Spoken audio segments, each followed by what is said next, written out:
Artificial intelligence ही जी संज्ञा आहे ही थोडीशी इतिहास काळामध्ये आली, पण तिचा अर्थ मात्र आता बदललेला आहे.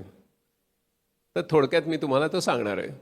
20व्या शतकाच्या मध्यापासून असा एक प्रयत्न झाला की आपल्याला मनुष्य जे जे काही करू शकेल ते ते सगळं यंत्रातून करता येईल का.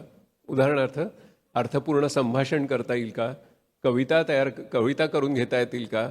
इतकंच नव्हे तर माणसं ज्या ज्या अतिशय गुंतागुंतीच्या गोष्टी करतात त्यातली सर्वात गुंतागुंतीची गोष्ट कुठली, असं शास्त्रज्ञांनी विचार करायला सुरुवात केल्यानंतर त्यांच्या लक्षात आलं की चित्रपटाचं दिग्दर्शन करणं ही सर्वात गुंतागुंतीची गोष्ट आहे.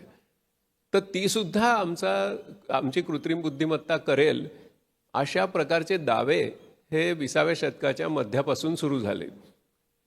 त्याच्यात मर्विन मिन्स्की म्हणून जे सायंटिस्ट होते त्यांनी तर असा दावा केला की आम्ही संगणकामध्ये अशी काही बुद्धिमत्ता या 20 वर्षामध्ये निर्माण करू की ज्यामुळे संगणक माणसांना पाळीव प्राणी म्हणून सुद्धा सांभाळायला तयार होणार नाहीत, इथपर्यंत आम्ही बुद्धिमत्ता तयार करू.